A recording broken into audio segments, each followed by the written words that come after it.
I have never before played Bloodborne, an RPG released by From Software in 2015 exclusively for the PlayStation 4, which I admit is a console generation I skipped. But with my recent purchase of a PlayStation 5, I decided to download and play this game for the first time. Admittedly, I tried streaming this game through my PC using the Windows 10 app for PlayStation Plus, but the experience was laggy and I couldn't even survive even a few minutes. But that could also be because I am new to Souls-like games, having just finished my first, Elden Ring for PC. I chose the Ronnie ending, how about you? So I fired up the game and here is what I experienced in my impressions of the first few hours. Oh, yes. Pale blood. Well, you've come to the right place. Yharnam is the home of blood ministration. You need only unravel its mystery. But where's an outsider like yourself to begin? Easy, with a bit of Yharnam blood of your own. But first, you'll need a contract. Unlike Elden Ring, Bloodborne explains virtually nothing before sending us to the character creation screen. I really don't like the male character model for some reason, so I decided to be a woman. The origin selection seems kind of like choosing a class, and after comparing the stats, I decide on making her a military veteran. I make her hair white because I have trouble mixing colors to come up with brown or gray. And I want to be pretty, so I apply some makeup. But not too much, I'm not trying to be the whore of Bloodborne. Somehow creating our character creates the contract required to get our transfusion for whatever ails us, and then we hallucinate like a mofo, seeing a werewolf-like creature that bursts into flames and being smothered by a bunch of ghost babies. Ah, you found yourself a hunter. Finally, we start to play, but we have no weapons. As in Elden Ring, we find a note nearby stating our overall goal, but we don't know who wrote it. Was it the old man? And where did he go? Down the stairs is a beast, just like in our dream. In previous attempts, this thing killed me, so I decided to run past it this time. It chases me out of the clinic, but I eventually managed to get away from it and see this beautiful view of Yharnam, the setting for most of the game. Yharnam is an interesting name. If you take the Y, move the H, and replace the N with a K, you get Arkham, the fictional city in the works of H.P. Lovecraft, and as we proceed, it's readily apparent that Bloodborne is heavily inspired by the mythos in Lovecraft's works. I find blood vials on a nearby corpse, and then I dodge roll past a hunter. I pull the lever, grab more blood vials, and the hunter nearly kills me as I climb the ladder. You can hold the dash button to climb the ladder more quickly, by the way, and at the top I light the lamp and use it to teleport to the hunter's dream. I have just escaped a common trope of the Souls games, where a new player immediately encounters an overpowered enemy, dies, and gets transported to a mysterious realm that functions as the player's base of operations. The result is the same, I just got here voluntarily. Much like the Nexus of Demon Souls or the Round Table Hold in Elden Ring, there are features of the hunter's dream that are locked to start with. We find a doll that is asleep and a messenger in a bowl that functions as a store, allowing me to trade blood echoes for consumable items. Like runes in Elden Ring, blood echoes also allow the player to level up and improve weapons. Speaking of weapons, we need to interact with messengers appearing on the stairs to obtain our choice of a firearm and a trick weapon. Trick weapons are melee armaments that transform from light and quick swinging to heavy and slower swinging with higher damage output. I picked the saw cleaver and the hunter pistol as my loadout. Inside the house on the hill, we find the hunter's workshop and speak to the old man Gurman, who identifies us as the new hunter. We find a workbench off to the side that allows us to upgrade and repair the durability on our weapons, and a memory altar that we don't have the right tool to use just yet. In the corner, we find another note that expands on our goal for the game. We must find the source that is causing hunters to transform into beasts. The area is dotted with tombstones that allow us to conduct rituals if we find holy chalice items, another tombstone that lets us return to Yharnam, and several messengers around the area that provide tips for playing the game. I found a hidden menu by pressing left on the touchpad that allows us to gesture with a variety of emotes, and pressing right on the touchpad opens a larger inventory menu to let us use additional consumable items. We return to Yosefka's clinic and head upstairs to find the clinic doors closed, but we can talk to Yosefka through the door. She won't open open the door during the hunt due to her fears of infection, which is strange since this is the room where we started the game. She gives us a special blood vial of her own making that restores larger amounts of HP. Heading back downstairs, we kill the beast that chased us earlier and get a bloodstone shard we can use to upgrade equipment. Then we grab more items from the corpse in the next room, head out, and start killing enemies.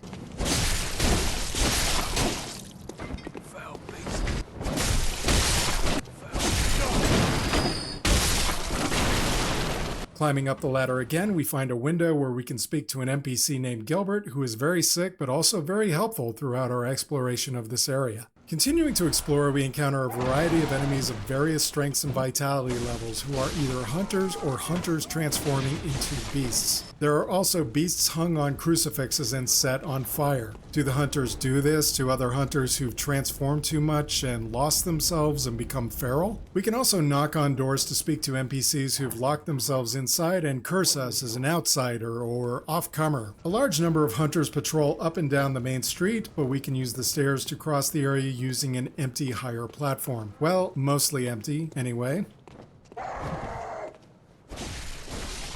At the end, we can bait some of the enemies into fighting us on the stairs, providing a great advantage. With the street already cleared, we can move to the end, drop down and take care of the gunner, this hound behind the carriage, this group on the upper platform, and this gunner on top of the other carriage. In the next area, I find some more items and smash these boxes in the corner to reveal a drop down into another area. Checking out the rest of the current area first, I spot this big boy banging on the doors and some crows guarding a corpse holding oil urns. I grabbed this cold blood dew item I saw through the gate from the other side and decided to leave the rest well enough alone and head back to the corner with all the coffins and drop down to find hounds in cages, which I killed. Around the corner there's another hound near a corpse with an item, and then I head across the bridge and kill a hound barking at a door. Hearing a voice from inside, I knock on the door and speak to an elderly woman who wants me to tell her of a safe place to hide, but I don't know one, so she gets kinda surly with me. Despite the nearby building, I decide to go back the other way and find an item at a dead end up some stairs. Then I head into this dark building and take out some madmen in the dark on both levels. There's a mysterious note in the corner that imparts some more story. I emerge from the upper level to find myself in the middle of the bridge with big scary looking enemies on either side, so I go back through the dark building and up the stairs to open the gate next to the Central Yharnam lamp. Returning to the Hunter's Dream, I went to the workshop and used my bloodstone shards and blood echoes to upgrade my saw cleaver to +1, then returned to Central Yharnam and made another trip up the street, killing the enemies over and back. The enemies reappear every time you die or go to the Hunter's Dream. With my weapon upgraded, I feel confident enough to walk quietly up behind the big boy pounding on the gate, but I guess he heard me.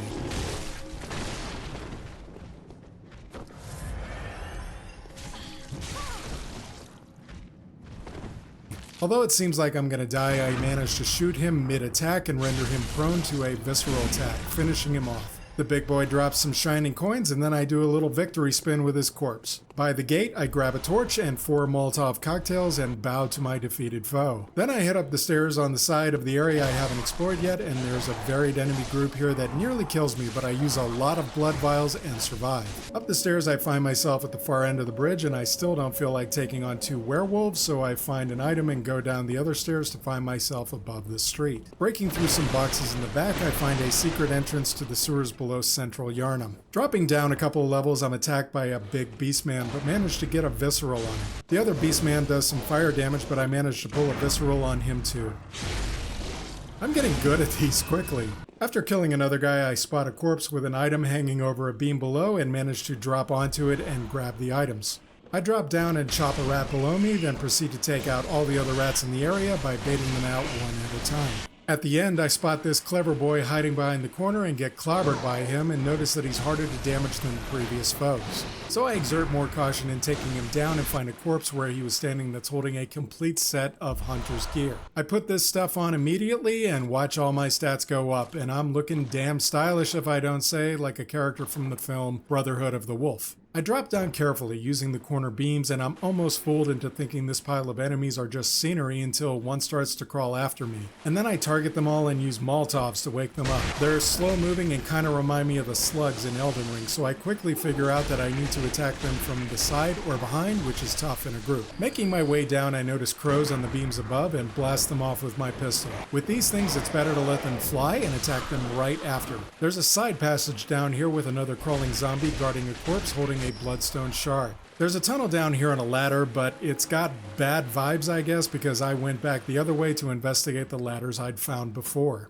This leads to another sewer channel where I climb up and start getting shot by hunters along the way, so I take them out along with more beastmen and crows just so I can drop onto another beam where a corpse holds a bloodstone shard. Climbing back up, I find the entrance of a warehouse of some kind with several enemies and items inside. I notice there's several levels in this warehouse and I'm trying to figure out how to get to all of them when I notice a beastman going up and down the stairs. I follow him and kill him, and while I'm chopping through the barrels on the upper level, I find a window I can drop through to get to the upper platforms. I've become obsessed with chopping up barrels and crates, it seems, but it pays off again when I find this doorway out. I also spot these items on these two corpses that are suspended over the drop, and I have to chop them down. Seeing that I'll have to drop down 2 levels to collect them, I opt to go through the hidden doorway first, and I wind up meeting this other hunter who gives me a bold hunter's mark. Speaking to her again, she teases me a little and then gives me a new emote. Her dialogue exhausted, I go back in and drop to the levels below. First I take out the rats before I check the corpse I dropped down here earlier to get a saw spear. Since I've already upgraded my saw cleaver, I stick with that, and then I try to figure out how to get to the other body on the other side. But I can't, so I drop down into the channel and take out the rats at the end and find an item called Madman's Knowledge. After reading about this item, I decide to consume it, and it raises my insight by 1 point. I'm not really sure what this means at this time, but I go with it and head out of the channel. Climbing up again into the warehouse, I drop down on the other side and kill more rats and check the other drop corpse to find 2 bloodstone shards. At this point, I'm kind of lost about what to do, so I read the item description of the bold hunter's mark and decide to try one, and it transports me back to the Central Yharnam lamp. Pretty cool, huh? So I return to the hunter's dream and find that the doll from earlier is now active, so I talk to her. Hunter, I am a doll, here in this dream to look after you. She's like a finger maiden in this game and will turn blood echoes to strength. So I leveled up my strength, skill, vitality, and endurance, and then I talked to her some more to learn about Gurman and the messengers. On the stairs, the messengers have more gifts for me, the old hunter bell and the silencing blank, which allows me to summon the old hunters. So I realize this is what insight does for you, but I didn't learn until editing this video that having at least 1 insight point is what wakes up the doll. Had I known, I would have found the Madman's Knowledge sooner. Inside, I used the rest of my blood echoes and shards to upgrade the saw cleaver to +2 and the hunter pistol to +1, and then I head back to Central Yharnam. Instead of going through the dark house, I descend to fight these 2 big boys, waiting patiently to draw them in one at a time. I kill the first with a visceral, but the second nearly kills me when I'm not smart enough to back away. There's some enemy attacks, it seems, where you just can't trigger their stagger. In the clock tower behind them, there's an elevator, but it's not operational from this side. So I honestly wandered around for a while, not knowing where to go next until I remembered this tall ladder in the sewers I hadn't tried. At the top, I encountered a group of crows protecting another Madman's Knowledge, and going the other way, I finally managed to sneak up on a big boy and hit him with a fully charged R2. He spins himself silly, and he's easily finished off. Up the ladder beside him, I find the gate leading back to the main courtyard. But then I try this window by the gate and agree to help a little girl find her parents who've gone out during the hunt. In return, she gives me this tiny music box and says it helps her daddy remember who she is when he forgets. I head back up to the bridge, and this time I head toward the big boy and crows at the far end and take them out before proceeding to the end of the bridge where I encounter my first boss. I start off by hitting the Cleric Beast with an oil urn followed by a Molotov, and the damage is pretty good, so I try that again. Then I try striking him from the front, but it works much better to slide behind him and attack, but he keeps slapping me and I don't manage to get away far enough to heal. This is my first death in the game so far, and I gotta say, I'm pretty happy with that. I died a lot before the first boss I fought in Elden Ring, so I've come a long way. The Molotovs were working so well that I decided to stock up, so I farmed some more blood echoes and returned to the Hunter's Dream to buy more. Then I head straight back, and this time I don't have any oil urns, but I pelt him with Molotovs from a distance. When he gets too close, I try to quick step behind him and slash him with a fully charged R2.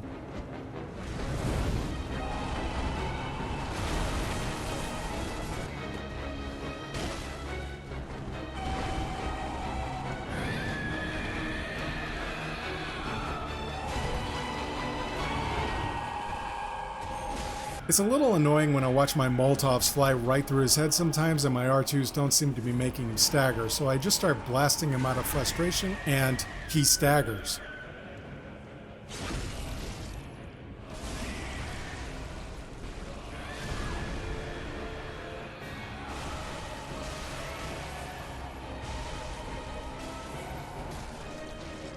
Then he grabs me and beats me on the ground so many times I think the fight is over. But with a sliver of health left, I manage to get away and heal. I waste the rest of my Molotovs, and so I blast away at his head until he staggers again so I can perform a visceral.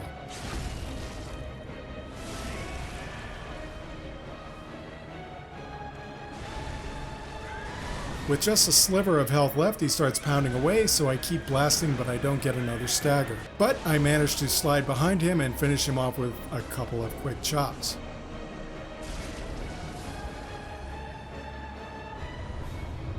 My first Bloodborne boss is defeated with just 2 tries, and I'm pretty happy about that. Looking at the item he dropped, it speaks of a hunter named Ludwig, and I'm left wondering if that's who I just defeated. I love the way FromSoft tells the story of their games through the item descriptions. I use the new lamp here to return to the hunter's dream and level up my strength and endurance. There's now 2 messengers in the bath and more items in the store. I invest in Molotovs and head back to the Great Bridge, which turns out to be a dead end. So I head back into the sewers and I find some oil urns I somehow missed before. And I head back to the tunnel full of bad vibes from earlier, and in there I encounter some kind of a giant pig who I manage to get behind and stagger with a charged R2, and then I find the Saw Hunter badge nearby and realize key items like this are what adds more messengers and items to the store in the Hunter's Dream. At this end of the dark tunnel is a pitfall, which confused me at first, but then I found this doorway on the side and the endless ladder from Metal Gear Solid 3. While climbing up, I catch a glimpse of enemies running down along the bridge, and when I get to the top, these 2 geniuses send a burning boulder rolling after them. I get an extra 338 blood echoes while I'm slaughtering the brick troll, which makes me realize the boulder he released decimated all the hunters on the bridge. So I go pick through their corpses to find free items. To the right of the bridge exit is the elevator that I wasn't able to activate earlier, so I ride it up and down to get it going, and I'll be glad I activated this shortcut later. Returning to the boulder launch pad, I go up the stairs, sneak up on a beastman to the right, and hit him with a fully charged R2 and visceral, making the other guy easier to kill. Ascending the nearby stairs and entering a graveyard, I encounter Father Gascoigne, who wants to kill me before I become a beast too. He is a much swifter and deadlier opponent than the Cleric Beast, but I use the tiny music box to make him stop attacking momentarily so I can get in a few more shots. But I'm not able to stay far enough away from him, and he kills me pretty quickly. To show your true face, eh? Sporting hunt it was. So I respawn at the Great Bridge, take the elevator shortcut back, and realize this whole flaming boulder trap is back on the bridge. So every time Gascoigne kills me, I'm going to have to go back through the sewers and stick the pig again to return to him. On my second try, I realize I can use the tombstones to prevent Gascoigne from comboing me to death, and I can even extend the saw cleaver and chop him like this. I also use the tiny music box again and Molotovs this time, but as I'm trying to goad him into short range attacks, he suddenly does the same 3-hit combo that killed me last time. Too proud to show your true face, eh? Sporting hunt it was. I'm not going to say how many times I tried Gascoigne before I finally killed him, but I'll let you count for yourself all my attempts. Too proud to show your true face, eh?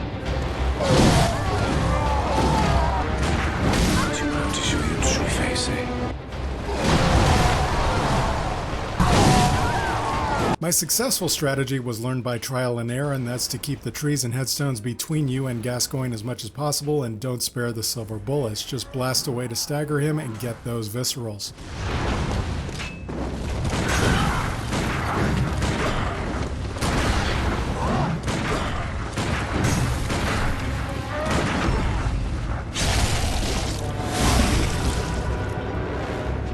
The extended saw cleaver is good for breaking his poise, but I wouldn't attempt a fully charged R2.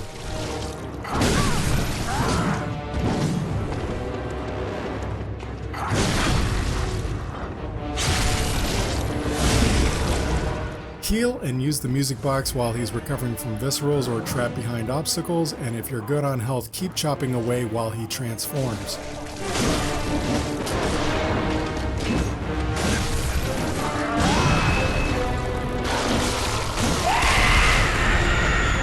Run away from his second form and hit him with Molotovs while backing away from him.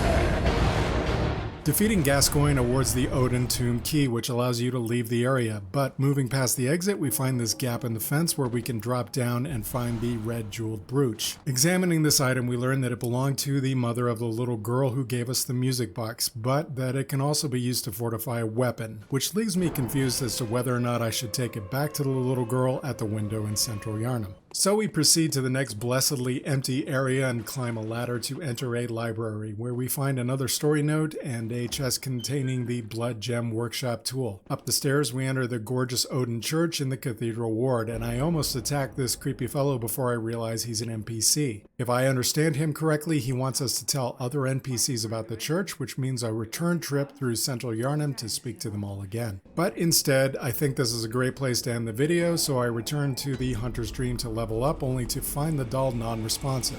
Gehrman's back in the workshop, so I speak to him and he suggests finding a holy chalice so that we can enter the Tomb of the Gods, and that one may be located in the Valley Hamlet, wherever that is. The workbench has a new option for blood gem fortification, but I'm really conflicted about whether I should use the red jeweled brooch to upgrade the saw cleaver or whether I should take it back to the little girl. After speaking to Gehrman, the doll awakens and I channel blood echoes into my endurance and skill stats. So I'll do some research on how I should handle this NPC quest and we'll pick up in the next episode there. If you got this far, please like the video and subscribe to see the next installment in my Bloodborne series. Thanks for watching and have a great day.